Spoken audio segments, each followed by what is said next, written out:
Hallelujah. Hallelujah. हम परमेश्वर का धन्यवाद करते हैं कि परमेश्वर ने हमें फिर से एक मौका दिया कि हम उनके चरणों में बैठे। हालेलुया। हालेलुया। और खुदा का धन्यवाद आज की सेवा समिति के लिए।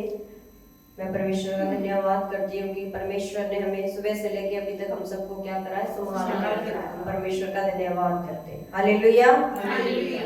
आज हम वचन में से देखेंगे, जैसा हमारी बहन राज दीदी ने पढ़ा है, लूका की अंजील उसका 10 बाब उसकी 38 आयत से लेके 42 आयत तक पढ़ा गया है वचन। और यहाँ वचन में है मार्था और मरियम के घर यीशु। हालेलुया। यहाँ पर दो बहनों का वर्णन है। हालेलुया। क्या हुआ? हम बातें नहीं करेंगे, कोई भी बात, हम वचन की बात करेंगे। हालेलुया। यहाँ हम ध्यान दे अपना कि वचन आज हमें क्या कहना चाहता है। यहाँ पर दो बहनों का वर्णन दिया गया है। प्रभु यीशु आज हमें क्या कहना चाहते हैं अपने वचन के द्वारा। हालेलुया। यहाँ वचन देखें 38 आयत। जब वह जा रहे थे तो वह एक गांव में गया और मार्था नामक एक स्त्री ने उसे अपने घर में उतारा। हालेलुया। जब प्रभु यीशु कहीं से जा रहे थे तो एक गांव पहुंचे और वहाँ एक मार्था नामक स्त्री थी। उसने प्रभु यीशु को क्या किया, अपने घर में उतारा का मतलब प्रभु उसे मार्था ने क्या किया, प्रभु यीशु मसीह को अपने घर में बुलाया और प्रभु यीशु क्या उसके घर गए, है ना। जब प्रभु यीशु उसके घर गए और उसकी बहन, जो दूसरी बहन थी मरियम नामक उसकी एक बहन थी, वह प्रभु के चरणों में बैठकर उसका वचन सुनती थी। हालेलुया।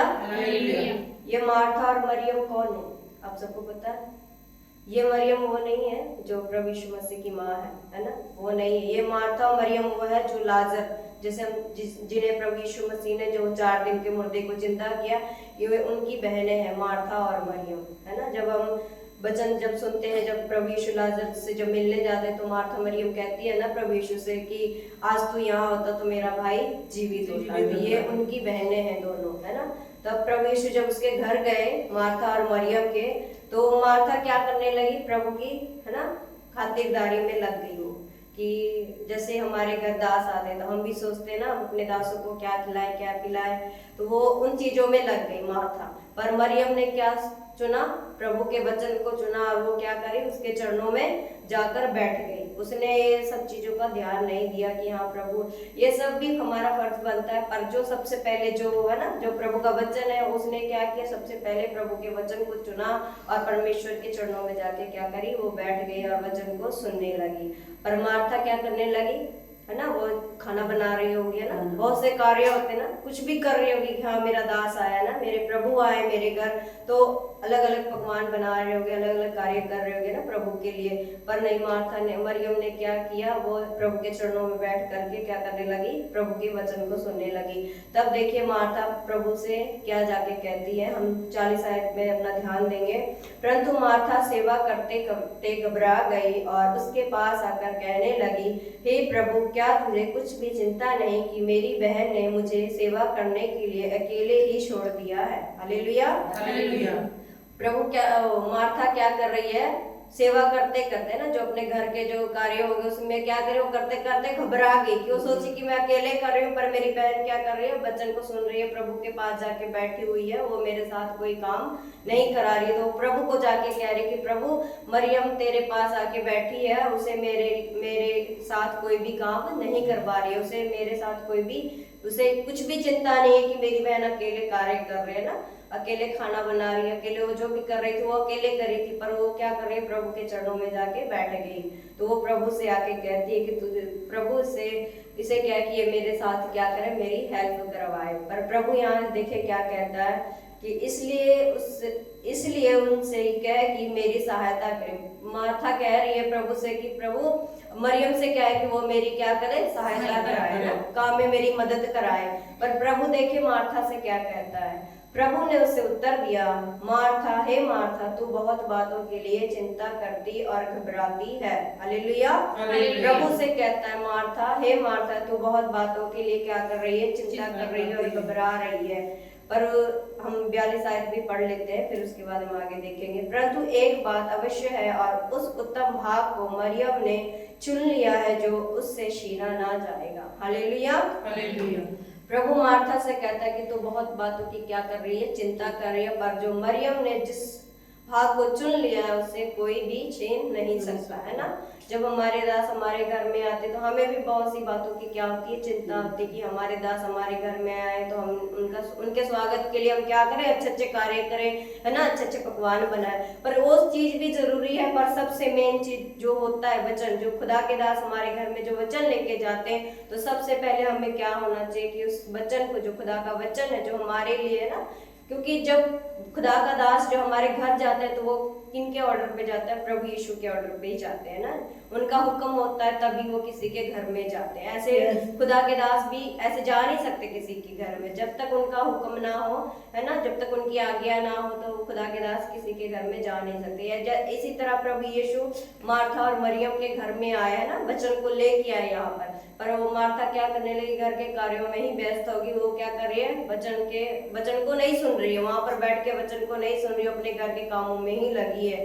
ऐसे ही होता है, अगर हम अपने दासों को बुलाते हैं ना तो हमें क्या होना चाहिए, पहले हमें वचन के तरफ ध्यान देना चाहिए, है ना। अपने घर के जितने भी कार्य हो उसे पहले ही निपटा लो। हाँ, जैसे हमें पता है कि हमारे घर में दास आने वाले हैं तो हम उसे क्या करें, पहले हर काम को क्या करें, खत्म कर ले, है ना, ताकि हम जब खुदा के दास हमारे घर में आए तो हमें उससे क्या हो, हम प्रभु के चरणों में बैठ कर उसके वचन को सुने। क्योंकि यहाँ पर परमेश्वर कहता है कि जो मरियम ने चुना है उत्तम भाग को, उससे कोई उसे छीन नहीं सकता, है ना। ये तो आगे पीछे जो कार्य है वो आगे पीछे भी हो सकते हैं, पर जो परमेश्वर का वचन जो जिस समय सुनाया जाता है, अगर हम उस समय ध्यान से नहीं सुनेंगे ना, नहीं समझेंगे, अगर हम ध्यान ही नहीं देंगे परमेश्वर के वचन पे, है ना, तो वो चीज हमारे जीवन में कार्य नहीं करती। इसलिए परमेश्वर का वचन कहता है कि हमें क्या होना चाहिए, परमेश्वर के वचन को पहले क्या करना चाहिए, सुनना चाहिए ना, उसके वचन पे चलना चाहिए। अगर हम उसके वचन को सुनेंगे समझेंगे तभी तो हम उसके वचनों पे चलने पाएंगे, है ना। क्योंकि परमेश्वर की आज्ञा, जैसे हमने अभी पिछले दिनों में ही पढ़ा कि परमेश्वर कहता है जो मेरे वचन को सुनता है, मानता है और उस पे चलता है तो वो क्या है, बुद्धिमान मनुष्य है ना। अगर हम परमेश्वर के वचन को सुनते हैं, मानते हैं, उसके वचन पे चलते हैं तो हम क्या करते हैं, एक अच्छे व्यक्ति, है ना, एक अच्छा शिष्य। परमेश्वर कहता है तुम मेरे मित्र नहीं पर मेरे चेले। अगर हम वचन को सुनेंगे, समझेंगे और उस वचन पे चलेंगे तो हम परमेश्वर के क्या होंगे, चेले ठहरेंगे। इसी तरह प्रभु यीशु मसीह हमें यही बात सिखा रहे हैं कि अगर हम चर्च भी आते हैं ना तो हमें जो भी कार्य हमें क्या करना चाहिए, पहले ही खत्म कर ले। अगर हम चर्च आए हैं पर हमारा ध्यान कहाँ है, घर में है कि नहीं मेरे घर में भी ये सारा काम करना है, ये कुछ करना है, तो मन इधर नहीं होगा, क्योंकि वो सारा मन तो फिर घर में लगा रहेगा। तो हम खुदा के भवन में भी आके क्या कर रहे हैं, अपना ध्यान अपना मन कहाँ लगा रहे हैं, अपने घर में लगा रहे हैं। इसलिए परमेश्वर हमें कहता है कोई भी चिंता है ना, कोई हर बात की चिंता परमेश्वर पे डाल दो, क्योंकि परमेश्वर को हमारा क्या है, ध्यान है ना। क्योंकि हम चिंता करके कुछ भी नहीं कर सकते ना, अपने बाल को ना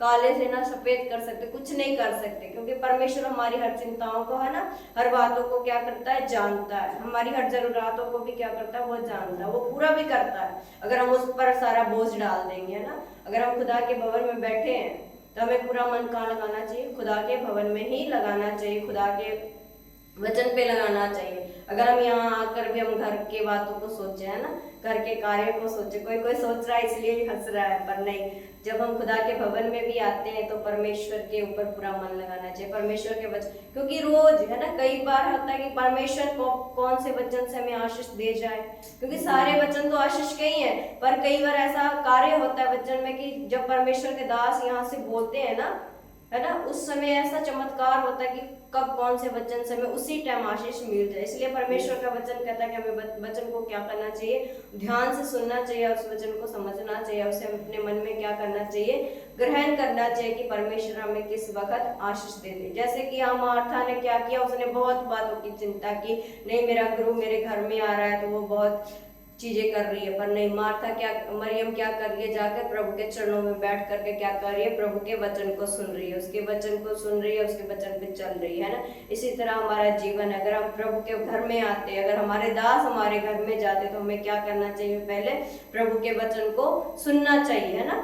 अगर हम ध्यान से सुनेंगे तभी प्रभु के वचन पे चलेंगे ना। अगर हम सुने ही नहीं वचन को, है ना, तो हम उस पर कैसे चल सकते। अगर कोई भी बात हो, अगर कोई भी हमें कुछ कहता है, अगर हम उस बात को नहीं समझेंगे ना, ध्यान से नहीं सुनेंगे तो हम कैसे कह सकते हैं, हम उस कार्य को कैसे कर सकते हैं। इसलिए परमेश्वर का वचन भी हमें कहता है कि अगर हम वचन को ध्यान से नहीं सुनेंगे, नहीं समझेंगे, तो हम उस वचन पे भी कैसे चल सकते हैं। इसलिए खुदा हमें कहता है कि जब हम परमेश्वर के भवन में आएंगे तो हमें क्या होना चाहिए, परमेश्वर के वचन की तरफ ध्यान लगाना चाहिए, ना कि अपने घर की तरफ, है ना। घर के कार्य जो भी काम है हम चर्च के बाद भी कर सकते हैं ना, या उससे पहले हम कर लें। जैसा कि हम और जैसे राज बहन है, हम एतवार को क्या करते हैं, हम जो भी कार्य होता है हम पहले ही कर लेते हैं, क्योंकि हमें पता है हमें क्या करना है, संगति को अटेंड करना है ना, चर्च में बैठना है, प्रभु के दास के साथ संगति करनी है, वचन को सुनना है।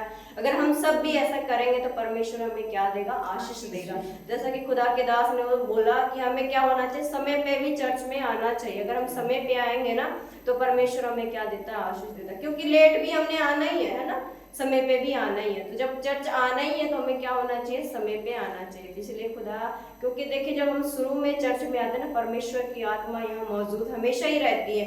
अगर हम पहले ही आके यहाँ दुआ करें अपने लिए, अपने परिवार के लिए, तो परमेश्वर हमारी उन दुआओं को क्या करता है, सुनता है। हालेलुया। इसी तरह हमें हमारे जीवन को कैसा बनाना चाहिए, मार्था की तरह कि मरियम की तरह, ये आज हमें सोचने की जरूरत है कि हमें इन दोनों में से किस तरह होना चाहिए। मार्था की तरह होना चाहिए कि मरियम की तरह होना चाहिए, मरियम की तरह होना चाहिए, कि जिसने क्या किया, अपने परमेश्वर के वचन को क्या कर रही है, बैठ करके सुन रही है ना। उसने घर की चिंताओं को छोड़ दिया, है ना। वो सोची होगी कि मैं ये सब चीजें बाद में भी कर लूंगी, है ना, पर उसने क्या किया, पहले खुदा के भवन में बैठ करके खुदा के वचन को सुन रही है ना, उसके प्रभु यीशु मसीह के चरणों में बैठ के उसके वचन को सुन रही है कि खुदा मेरे से क्या बातें कर रहा है ना, परमेश्वर हमसे क्या कहना चाहता है। अगर हम खुदा के भवन में आते तो कई बार परमेश्वर हमारे लिए भी कहता है कि कोई भी बातें हो सकती है ना हमारे लिए, कि परमेश्वर आज हमें कुछ बातें कह रहा है। इसलिए हमें क्या होना चाहिए, परमेश्वर के वचन की तरफ ध्यान लगाना चाहिए। हालेलुया। मैं खुदा का धन्यवाद करती हूँ इस वचन के लिए जो परमेश्वर ने आज हमें दिया है, और मैं खुदा से भी समझ बुद्धि मांग रही हूँ, और खुदा मुझे सिखाए, अपनी आत्मा से मुझे भरे, और मैं परमेश्वर का धन्यवाद करती हूँ। खुदा इन वचनों के द्वारा हम सबको आशीष दे। आमीन।